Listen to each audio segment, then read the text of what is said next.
Doctor of Chiropractic at the Rock Health and Wellness Center, and this is Life with Jason Clemmons, DC, on this beautiful Wednesday, November 22nd, day before Thanksgiving.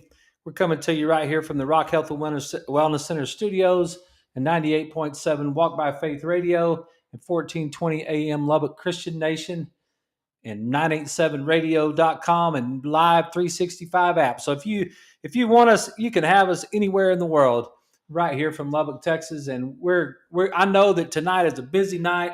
I know that there's lots of people traveling. There's lots of people got family in place and everybody's got lots of things to do tonight. But there's maybe some of you out there are listening to the show, and you might catch this show later on in the weekend or over the holiday. Might be sitting around after you've eaten too much turkey and dressing and decided that, man, just thumbing through your phone, and you might just want to see, hey, what was Dr. Clemmons talking about this week?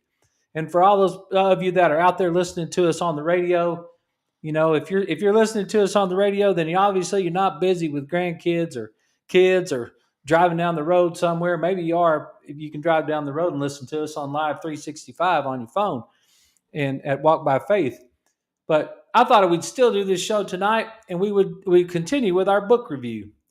So we're gonna review something that we're all going to be interested in over the next few days, and that is Why We Sleep. The book is called Why We Sleep: Unlocking the Power of Sleep and Dreams by Matthew Walker, PhD. And it's a pretty cool book, so we'll get into it in just a few minutes about how it. And it's got some really neat things in it. It's got some neat ideas about why we sleep, what goes on with our sleep. He's pretty much the world's renowned expert in sleep. So Matthew Walker is. So I've gotten to listen to him do some of his stuff on YouTube and on Joe Rogan podcast and different places, and he's fantastic. So I'm sure there'll be something that we'll learn tonight about sleep that might help us out and maybe make our lives healthier, because there's a whole lot of health in relation to our sleep. But just a recap of the week so far. Last night's show, I want to apologize for those of you who are watching it on Facebook and our YouTube, because I found out after the show that my mouse and the mouse that was on the screen weren't matching up real good, so it was hard to follow along exactly with what I was talking about. And as disappointing as those things are, it's just part of the process of figuring out how to do all this stuff, and we're doing it. I could try to get everything in line and get me a producer of the show and get me a sound man of the show and get all this technology up to date and be as cool as the rest of the world is. Or I could just get after it and do it and then work it out as I go. And I did it for so long, tried to make everything perfect before I took any action, that I never did get anything done. And so what I tried to do is what I decided is, like, you know what? We had an opportunity on the radio that kind of pushed me into it. And we just decided we're just going to do it. And we're just going to try to do it the best we can. And we'll work through all the problems as we go. So, we'll probably get another 70 or 80 shows, get to 100 shows. We might have it all figured out by then. But maybe we can work through all these technical difficulties. And I learned something about why that it wasn't matching up. And so I apologize for that last night, that it didn't match up. And I'm still working on the sound in the office. My son gave me a little tutorial today on some of the software. And so we might be making things a little bit fancier as we go through here. And, eventually we'll get there. But, we only have so many days in life, and I didn't want to waste any more of them and waiting until I was perfect before I put this on. I understand the downfalls of that. Understand the competition that's out there for your time. And so I'll work on it and try to make it better. But until then, we'll just have to rock along with what we've got, and that's what we're doing. So we started Monday night with our show that we've been talking about temptation in church, and we're using those church sermons to guide our Monday night show. And so we got into that Romans chapter 7, verse 15 through 25, when it talked about, I don't understand what I do. And it's so funny because I had that same conversation again today. It's it seems like every single day the people that come in are we're all having those conversations about I don't understand what I do. I can't figure out exactly what it is that's making me make these choices. And so we tried to break some of that down. You guys can go back on Monday Night Show and watch that if you'd like to. But it's so cool to me how that those sermons, if you just turn them over and talk to them, you relate them to health, and then you can pretty much map out what we're doing on a daily basis in the same realm in health. And I bet you we could do that in a lot of areas too. We probably could do that in education. We probably could do that in finance. We probably could do that in our social life. We could take some of those sermons that we have at church and just twist them just a little bit, dial them into whatever it is that we're talking about, and we can learn a lot from it. So, um, I've been glad that we've been able to do that, and so far so good with the way all that is working on Monday nights. If you want to watch that show, you can go back and watch it. It was a pretty good show. And then last night we got into some specific things anatomically about your low back and leg and foot pain and how all those things are related. And so you might go back and watch that. You have to excuse the cursor on there, but you might, if you're interested in that, you can break some of that down. But one of my patients came in today and said, "Hey, I listened to your show last night, and I didn't realize that the pain was being perceived in the brain." And that's a really cool sentence that she told me. That I mean, that's a fair statement that she's saying, is that your foot hurts, so you think that the pain is being perceived in your foot, and that's not really the case. The pain is being perceived in the brain. If you were to cut off the nerve from the foot to the brain, you wouldn't feel the foot. Right? The reason that you even know you have a foot is because it's connected to your brain. And your brain maps out your body.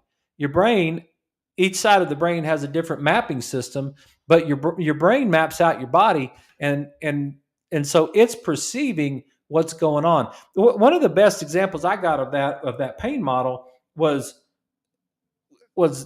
when watching little kids. Like if you watch one little child that, like I was walking. We went to a parade of homes one time here in Lubbock, and it's where you go around to all these model homes and stuff, and these parade homes, and you get to walk through the houses, and all the builders are showing off their skills and all that sort of thing. So you get to go through all these new houses and see if there's anything that you like in case you ever want to build a house or something. And I was walking from one house to the next, and there was a little kid that was walking behind it. It could have been his parents, but it looked more maybe like it was his grandparents. And this little guy was just barely old enough to walk. And he had on a little pair of tennis shoes and a diaper and a shirt. But he was walking on the edge of the curb. And he was just trying to balance on the edge of the curb. And I was walking behind him a few steps, and I was watching him, and I was like, that little guy's fixing to fall off that curb. And sure enough, he fell off the curb. Well, he was walking behind whoever was with him. And when they turned around and realized that he had fallen, like they didn't really see him fall and get up. He fell, and then he kind of got himself up, and then they turned around and they looked at him, and then they got onto him for slowing him down. And they were like, "Come on, you're slowing us down." And boy, he just hopped up and he just hurried up. He just scooted right along the way. And I got to thinking, man, how many little kids, how many little spoiled rotten kids, how many little kids that just can't stand to have their feelings hurt at all. If they would have fallen off of that little curb, we would have had to have a whole scene. Like they would have sat there and cried, and then the parents would have to pick them up, and then we'd have had to get a Band-Aid or something, and someone would have to get a paper towel, and we'd have to dab off their knee, and we'd have to talk to them and just calm them down, and it's going to be okay. And I just kind of laughed when I saw that scene, because that's part of what I was trying to say last night about pain. I'm not saying that anybody who has pain is a little sissy. I'm not saying that. I'm not saying you're a spoiled brat little sissy because you have pain. That's not what I'm saying. What I'm saying is the perception of pain, the stimulus to both of those little kids was exactly the same, but the perception in the brain is different based on their definition of what pain is, their experience with what pain is, and how like the first little boy was thinking that he was getting in trouble. Like he was thinking that he was getting in trouble for being slowing the whole process down. And whereas the second little child was wanting to be nurtured and just paid attention to because they had that problem. The point I was trying to make on that is that it's the same identical problem, right? It's the same stimulus both ways. They both would have fallen off the curb. They both would have skinned their knees, but one of them was trying not to get in trouble, and the other one was trying to get attention.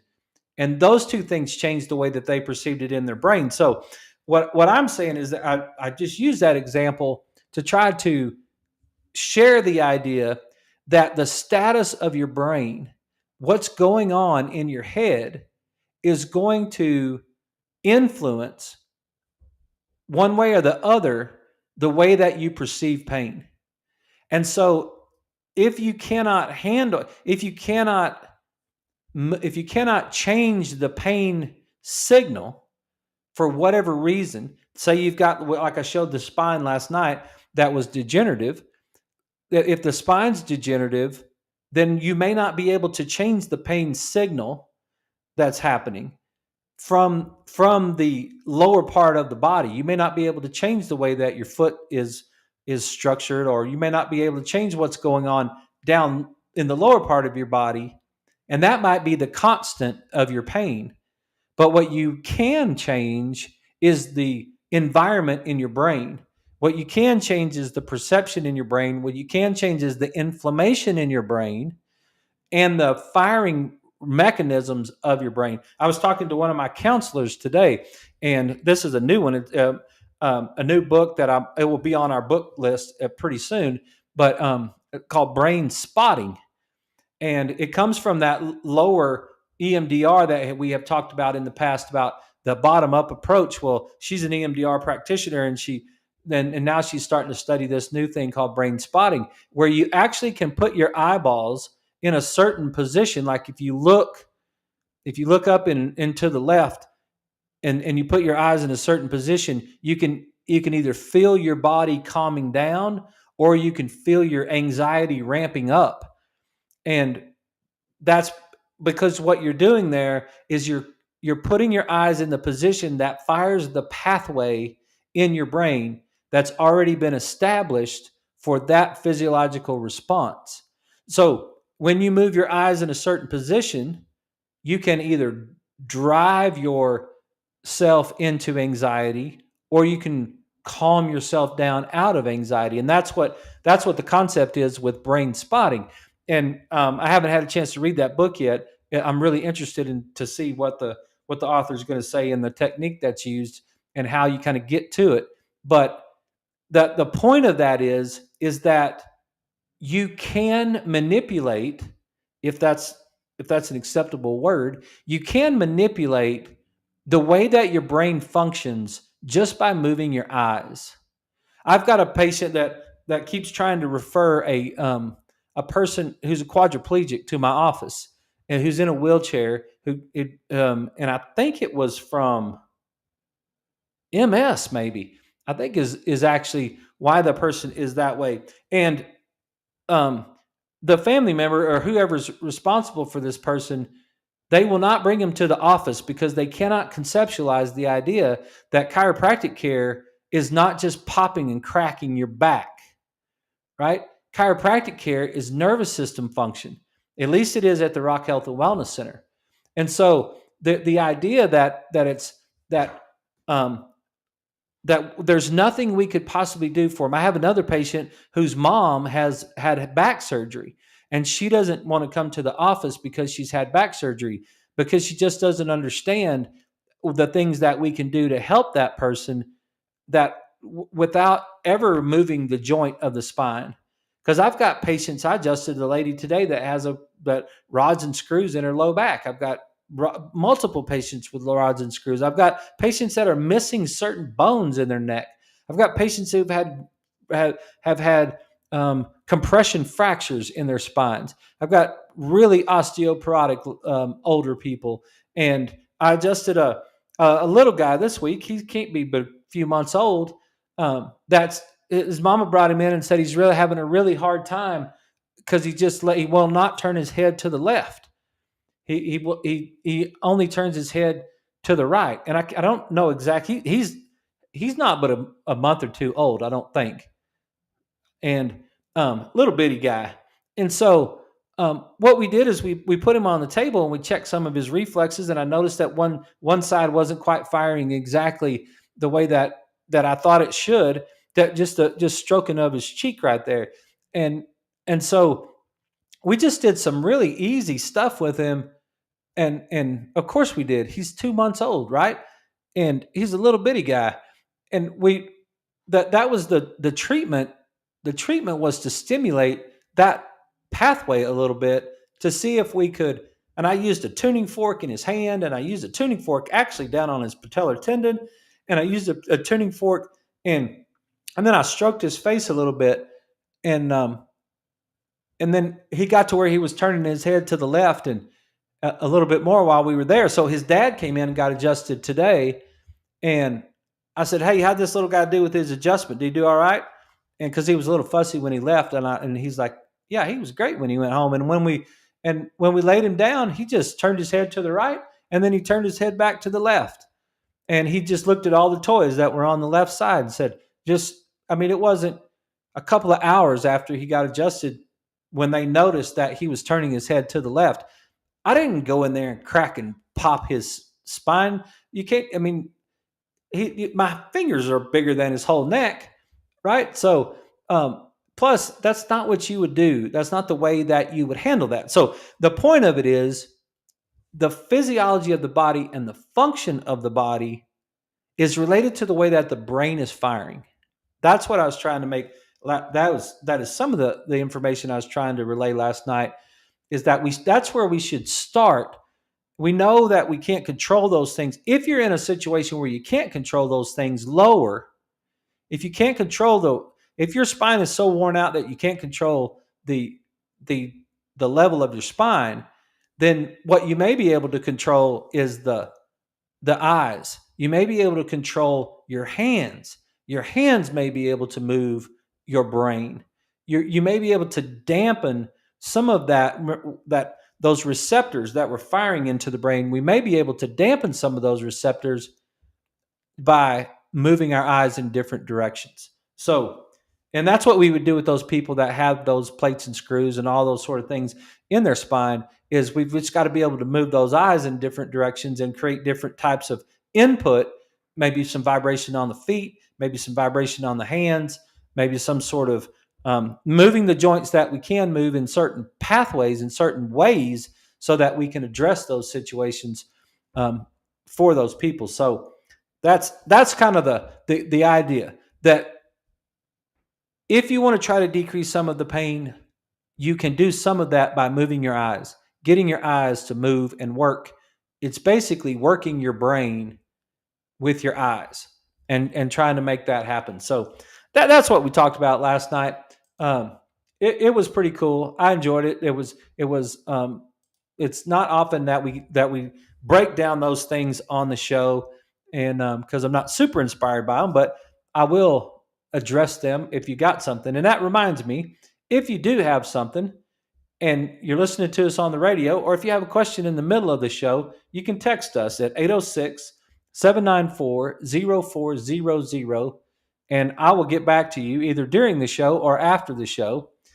And you can send us a message on Facebook, YouTube, or X, and we will get you answered during those times as well. So if there's something that you would like to talk about and a show you'd like to talk about, send those to me. Or if you just have a comment, send those to us as well. So let's get into the show that we're talking about tonight. And we're breaking down this book, Why We Sleep. And a lot of these books, these Wednesday night book reviews that we do are, you know, with our phones these days and as much opportunity as we have, you just get exposed to a lot of thoughts, right? There's a lot of people out there that are working on a lot of different things. And so I found this book. You can find him all over YouTube. His name is Matthew Walker, PhD, and he's an English guy. And but he ended up. It says Matthew Walker is a professor of neuroscience and psychology at UC Berkeley, the director of the Center for Human Sleep Science, and a former professor of psychiatry at Harvard University. He has published more than 100 scientific studies and has appeared in 60 Minutes, Nova, BBC News, and NPR's Science Friday. Why We Sleep is his first book. Um, I mean, he's just dedicated his life to figuring out, answering the question, what is sleep and what's it all about? And why do we sleep? And how does it work? And what can we do to make it better? And so I'm going to just kind of hit some highlights of the book, of the areas that were interesting to me. And I think in some of the areas that I think might be a little bit interesting to you that are out there, you can, if you want to know more about him, you could just go to YouTube and just search Matthew Walker sleep, and it, like, you'll get all kinds of stuff. You'll get TED Talks, you'll get all kinds of podcasts that he's been on. You can listen to hours and hours of him break down all the specific things about sleep that are out there. But so you can get that. But the book was very it was well written. It was very thorough, and it wasn't all that. It's not like a super scientific book that was too complicated to read. He did a really good job of keeping all the things that he knows simple in order to share the information with us. But there's so many things that we don't quite understand about missing sleep. We understand it from the fact that when we miss sleep, we get grumpy or tired. It's hard to function the next day, all that sort of thing. But there's a lot of science that says missing sleep will make us sick. So we'll just kind of get into to some of it. And if you go to his TED Talk, it's really funny because he opens he opens his TED Talk talking about he. Um, this is an adult show. We all can understand what's going on. But he says, "I want to talk about testicles," and it's like everybody in the crowd just laughs, and it really gets your attention right there, right? And then he wants to talk about, and he says that men who have 6 or less hours of sleep over a period of time have smaller testicles, whatever. I don't know how they measured that, but I guess that's something that they figured out in the lab. But men who routinely sleep 4 to 5 hours a night will have a level of testosterone 10 years of a person 10 years their senior. That's really interesting. Men who routinely sleep 4 to 5 hours a night will have a level of testosterone of a person 10 years their senior, which means it ages them 10 years just in that one area right there. You can lose, if you're just only getting 4 to 5 hours of sleep, then you can actually mess up your whole hormone level in your body, and you can have lower testosterone. And that'll go back to that same old deal that we talk about all the time. If you go check your testosterone and it's low, they'll just want to give you some pellets. They won't ask you how many hours of sleep that you're sleeping, probably. Female reproductive problems with lack of sleep also happen. So both of those things right there are big ones. And then the immune system, and we'll get into the immune system a little bit, but natural killer cells, one night of sleep, one night of loss of 4 hours, if you lose 4 hours of sleep in one night, you have a 70% drop in your natural killer cells. So your immune system has a 70% drop when you lose 4 hours of sleep in one single night, not a week, just one night. So short sleep predicts all cause mortality. It changes the way that our genes work, and the um, um, they did a study where they had less than 6 hours of sleep for 1 week. Put people through less than 6 hours of sleep for 1 week, and then they studied their genes. 711 genes were distorted. Half of those genes increased in activity, half of them decreased in activity. The ones that were decreased were immune system genes that were related to the immune system, and the ones that increased were the ones that were related to tumors, inflammation, and stress, and cardiovascular disease. So just by losing 6 hours of sleep or getting 6 hours or less of sleep for 1 week, you can decrease your immune system and increase the the genes that are related to tumors, inflammation, stress, and cardiovascular disease. So it's an interesting book talking about sleep and why we don't sleep. And we're going to take a break here on the radio, and we'll be back in just a few minutes. And when we get back, we'll break in all the chapters and kind of get down to some of the nitty gritty of the book. So you guys stay tuned. This is Jason Clemmons, and this is Life with Jason Clemmons, DC, on 98.7 Walk by Faith. We'll be right back.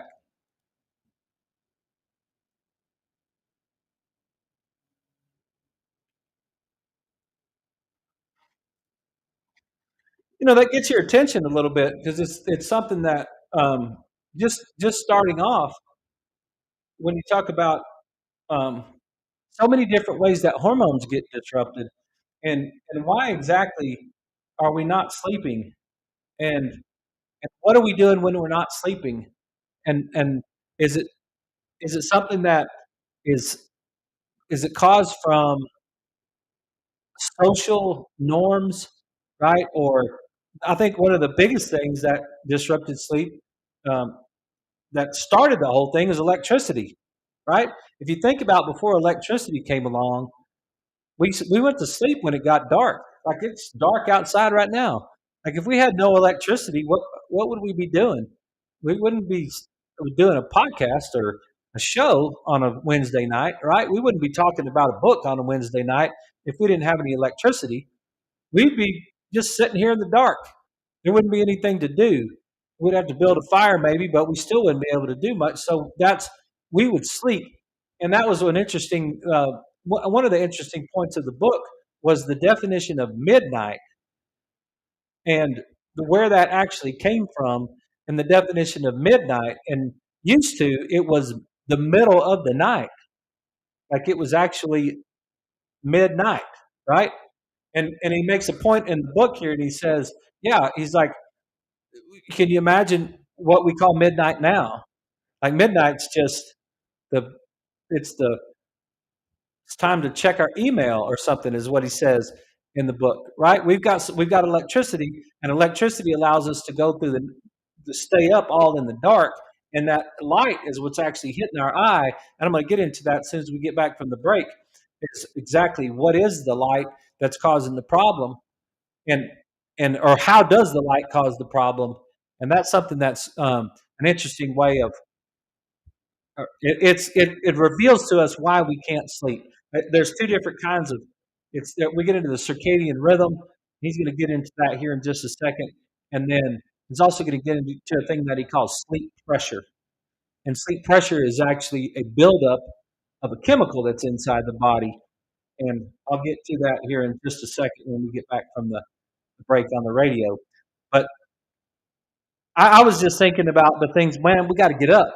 We got to get up in the morning. We have a workout class at 6 o'clock in the morning.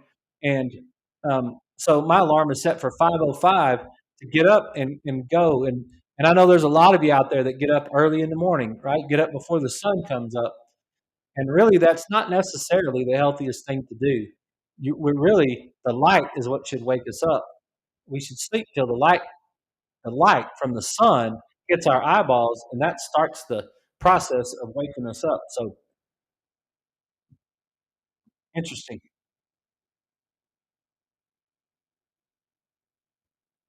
Hey, everybody, we're back. This is Life with Jason Clemmons, DC.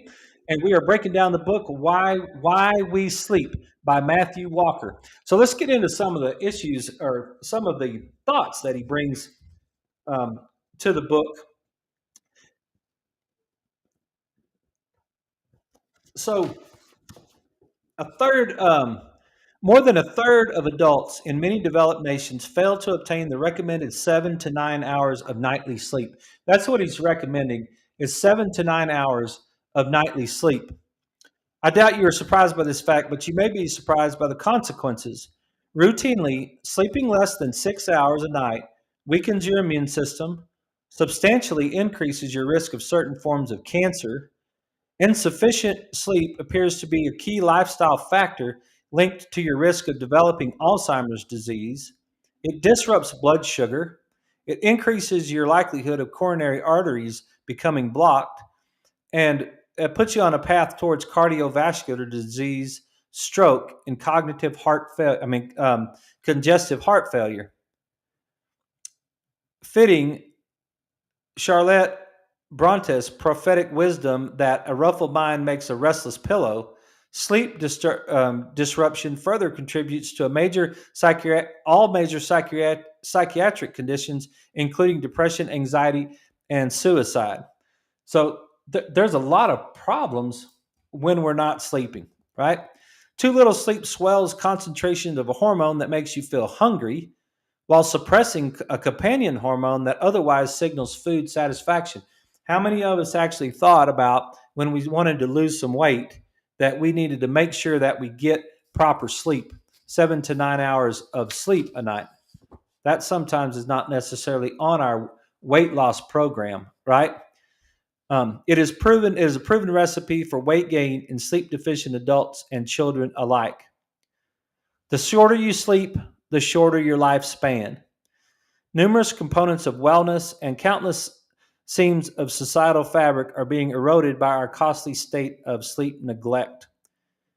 Countries where sleep time has declined are also those suffering the greatest increase in rates of physical disease and mental disorders.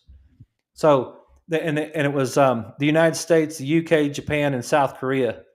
We're so competitive. That's one of the things I was thinking when I was reading the book is that we're so competitive with our sleep that with our no, we're so competitive with our day that we just don't want to sleep. And there's it's interesting in the long run, and we're trying to talk about the long run, obviously, and even in the short run, your brain's going to function better. We'll get to that here in just a minute, but um, I mean, there are some rare genetic disorders that start with progressive insomnia, emerging in midlife, and it says if you're having these sort of things and you really can't sleep, after 12 to 18 months of no sleep, the patient will die. So it's a really an interesting thought not to be able to sleep. It's bad for your health if you don't sleep. Drowsy driving is the cause of hundreds of thousands of traffic accidents and fatalities each year.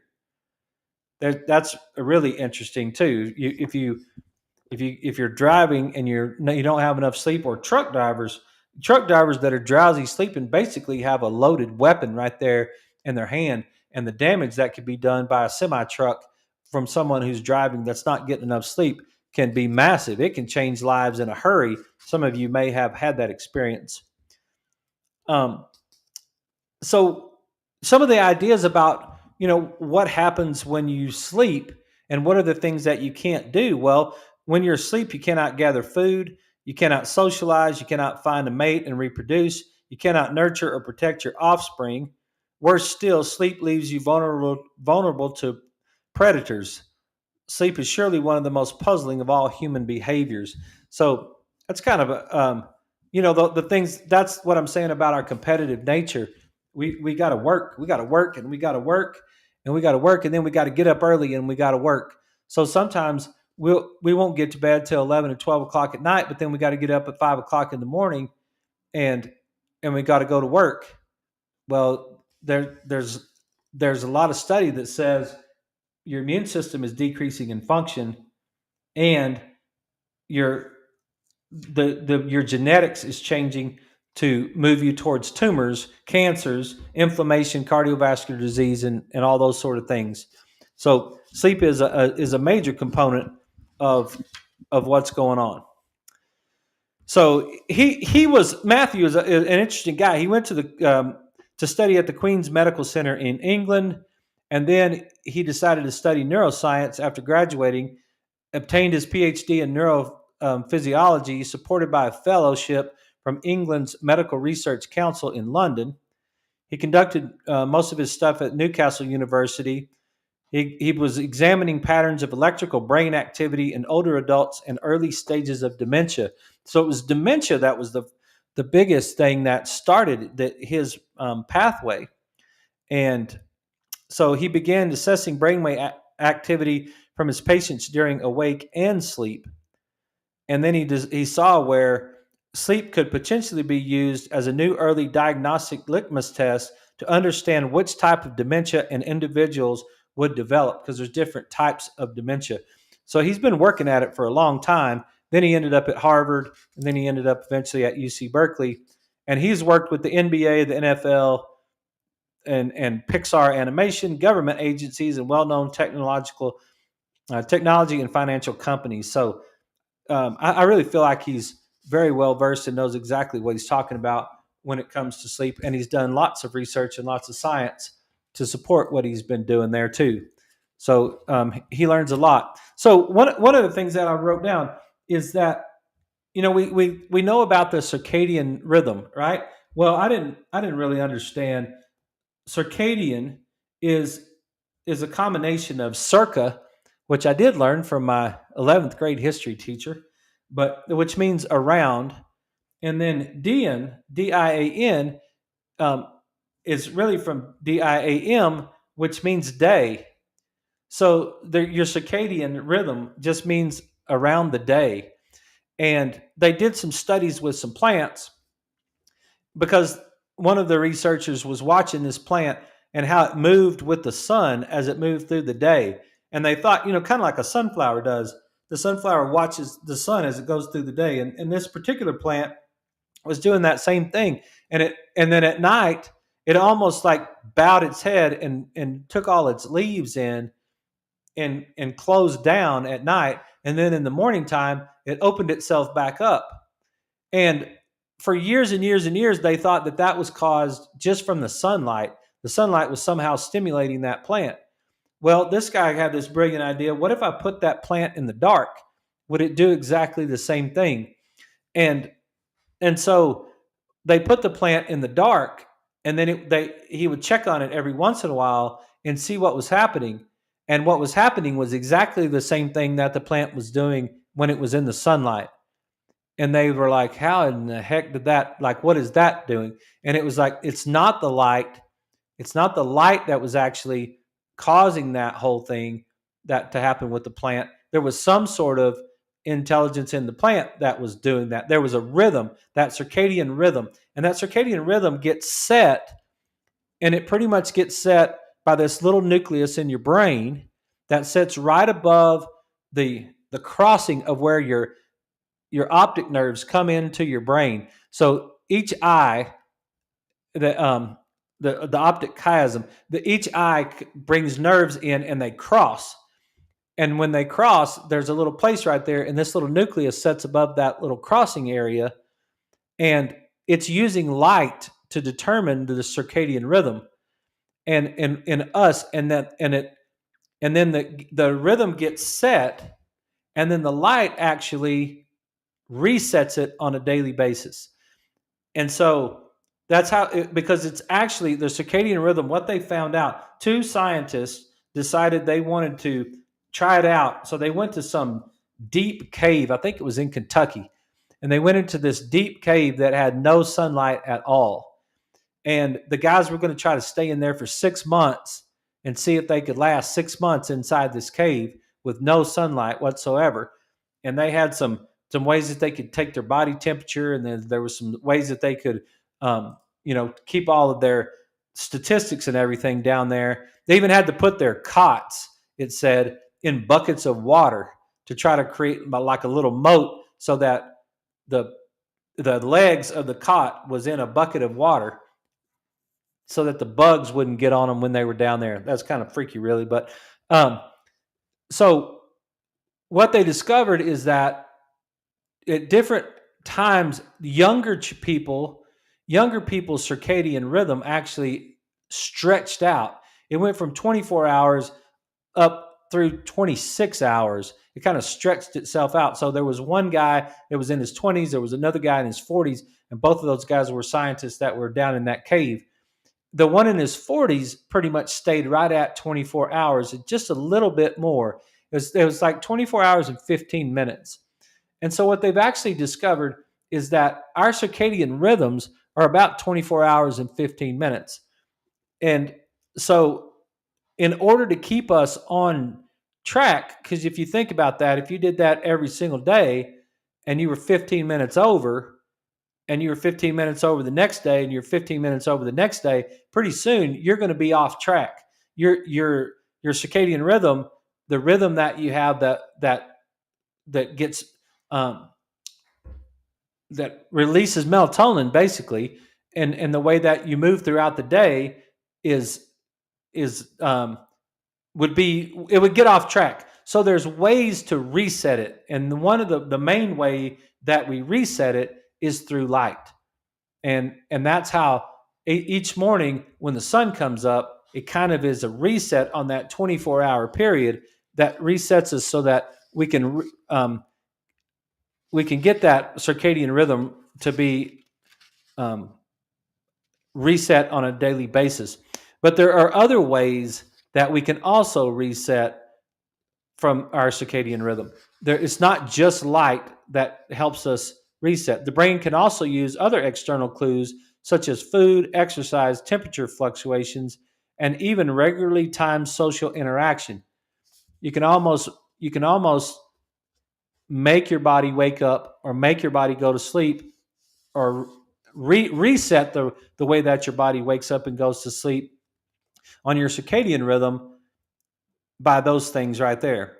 So I thought that was kind of interesting right there about how that actually works. And that little nucleus is not very big, but it has a big impact on how our body works. So it two different ways that we have that tells us when we need to go to sleep and how we're going to sleep, and that's our circadian rhythm. So our circadian rhythm is a rhythm that's going on every 24 hours. It gets reset by the sunlight or those different things, so that it keeps us on this wave of activity. So when it's low, it makes us want to sleep. When it's high and it's active, it makes us want to be awake. That's that rhythm that we have. A totally different area is a chemical that's actually released, and the chemical that gets released is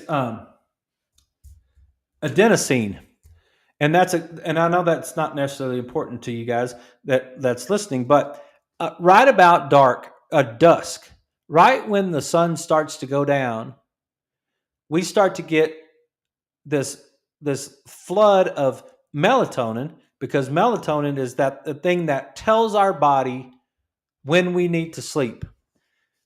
So as the sun starts to go down and right about dusk, it tells the body that, hey, look, the sleep process is about to take place. But the melatonin doesn't have anything to do with us actually going to sleep. It's a myth, and a lot of us take melatonin to sleep, and mostly what that is it's a placebo effect on the way that our body functions. So because we believe that we're going to go to sleep, but melatonin starts the process about dusk.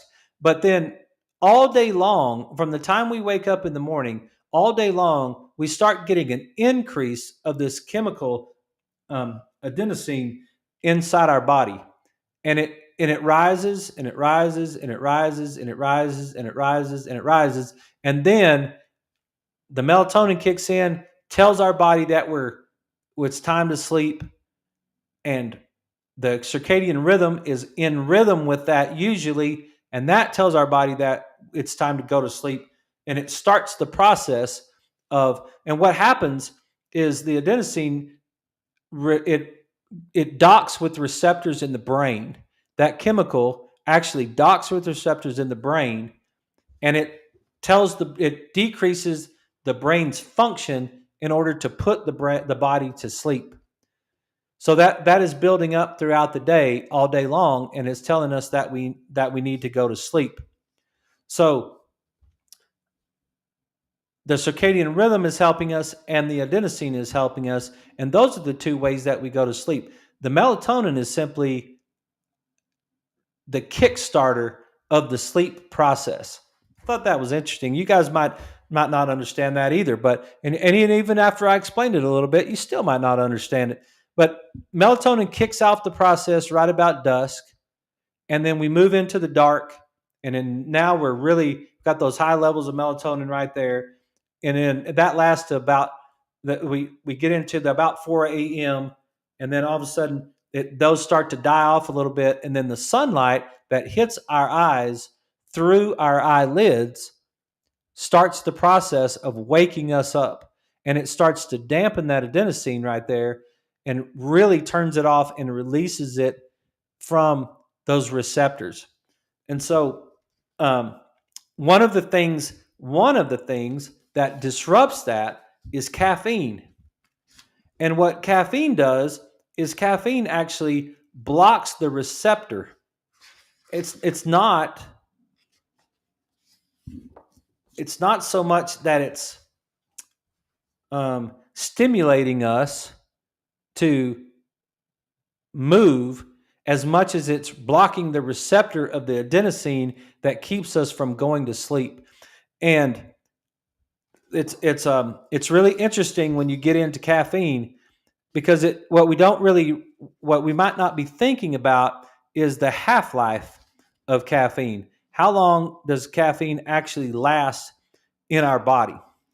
So we've got this pressure that's rising. And then we decide that we'll take some caffeine. It says the one consequence of increasing adenosine in the brain is an increased desire to sleep. It happens to most people after 12 to 16 hours of being awake. You can, however, artificially mute the sleeping signal of adenosine by using a chemical that makes you feel more alert, and that's caffeine. And caffeine is not a food supplement. Rather, caffeine is the most widely used and abused psychoactive stimulant in the world. It is the second most traded commodity on the planet after oil. I thought that was kind of interesting. I have actually started a little experiment for myself. I am a coffee guy. I love drinking coffee. I've had a cup of coffee almost every single day, probably for 10 years. And I just decided last week I was going to see what happens if I just got off of coffee. And so it's been actually a whole week now since I've had a cup of coffee. That first day was miserable. I had a horrible headache coming off that caffeine. I'm still drinking a little bit of black tea, but the the coffee is one of those things that is man, when I was coming off of it, that there was a major headache that was involved in that deal. And I would have, it was funny because most people would have been running to their Tylenol for that. But I realized what was happening. And I was like, yeah, you're just going to have to bear with it. You're just going to have to work your way through this to break yourself free from that. So after I did, it's been really interesting because the desire to have the coffee is gone. Like it's only been a week, but I don't have that craving or anything that I needed in the morning. But it has been affecting. I didn't necessarily know it, but it has been affecting the way that my body handles sleep. So but I didn't realize some of the things. So caffeine works by successfully battling with adenosine for the privilege of latching on to the adenosine welcome sites or receptors in the brain. Once caffeine occupies these receptors, however, it does not stimulate them like adenosine, making you sleepy. Rather, caffeine blocks and effectively inactivates the receptors, acting as a masking agent. So caffeine tricks you into feeling alert and awake despite the high levels of adenosine that would otherwise seduce you into sleep. That's why once your body gets rid of that caffeine, what it's doing with by an enzyme in your liver, then all of a sudden you've got a major crash coming your way because you've got that buildup of adenosine and it's just fixing to hit really hard. Levels of circulating caffeine peak approximately 30 minutes after oral administration. So you drink a cup of coffee in about 30 minutes, you're going to get the maximum amount of caffeine right there. Caffeine has an average half life of 5 to 7 hours, and a half life means how long does it take for half of it to be eliminated from your body. So 50% of it is eliminated from the body in 5 to 7 hours. So let's say that you have a cup of coffee after your evening dinner around 7:30 p.m. This means that by 1:30 a.m., 50% of that caffeine may still be active and circulating through your brain's tissue. In other words, by 1:30 a.m., you're only halfway to completing the job of cleansing your brain of the caffeine you drank after dinner. That was kind of a that's kind of interesting right there. That it takes 5 to 7 hours to get rid of that caffeine. So think about that. If you're going to try to go to bed at 10 o'clock, like to get rid of half that caffeine, like you don't need any caffeine after 3. That's about as much as your body can handle right there. So I thought that was interesting. And just because it says decaf doesn't mean it's uncaffeinated. It just means it's less caffeinated. Um, a 1 cup of decaf can have 3 to as high as 10% of the dose of a regular cup of coffee. So it's caffeine is removed from the system of enzymes in your liver, and that's where you get that caffeine crash that goes along with it afterwards. Um, so that's one interesting thing right there. The other one I wanted to read about was alcohol, because a lot of people talk about wanting to that they need their alcohol, right, to get things to get them to go to sleep. Alcohol is in a class of drugs called sedatives. It binds to receptors within the brain that prevents neurons from firing their electrical impulses. Saying that alcohol is a sedative often confuses people because what it actually does is it dampens the prefrontal cortex. And we've talked about the prefrontal cortex in the past. And the prefrontal cortex is what keeps you regulated in your social environment. It keeps you controlled in your social environment. So if you dampen those cells, then you lose your ability to inhibit. And that's why you might get crazy and laugh and do all the things that go along with that. So um, give alcohol a little more time, and it begins to sedate other parts of the brain, dragging them down into a stupefied state, just like the prefrontal cortex. You begin to feel sluggish as the inebriated torpor sets in. This is your brain slipping into sedation. Your desire and ability to remain conscious are decreasing, and you can let go of consciousness more easily. I'm very deliberately avoiding the term sleep, however, because sedation is not sleep. Alcohol sedates you out of wakefulness, but it does not induce natural sleep. The electrical brainwave state you enter via alcohol is not that of natural sleep. Rather, is it akin to a light form of anesthesia? So that might be what happens. That may be happening to some of us that are um, participating in alcohol at night. I just have to have a glass of wine to go to sleep, and it's not the kind of sleep that's natural for us. So we do lose um, some of that ability to sleep because of that alcohol, and it's not. It will also first alcohol fragments sleep, littering the night with brief awakings. Alcohol infused sleep is therefore not continuous and as a result not restorative. That's one thing there. Second, alcohol will often suppress REM sleep, especially during the first half or 2/3 of the night. When the body metabolizes alcohol, it produces a byproduct chemical called aldehydes and ketones. The aldehydes in particular will block the brain's ability to generate REM sleep. That's where you dream, is in your REM sleep right there. So, um, those are some of the things. The biggest things were like in the book that I also wanted to get to, and maybe we'll do it another night. But um, it talks about how just learning, not being able to learn properly when you don't get enough sleep, and how important learning is to sleep, and how important learning is. I mean, before how important sleep is before you try to start learning, and how important sleep is after you've learned. Both of those things are a major factor in learning. And um, those circadian rhythms are different for different people. So you actually have night owls, and you have the early morning larks, is what he calls them. And the way that a person handles its world is based on those circadian rhythms. And so it really can mess up the way that their brains are functioning. If they're a night owl, they're not really wanting to get up early in the morning. And you guys know that, those of you who are. So interesting book, lots of information in there. If you guys want it, you can find Matthew Walker on YouTube, and he'll hook you up. I hope everybody has a great Thanksgiving tomorrow. I hope everybody has a good time with their loved ones and friends, and we'll see you guys tomorrow night.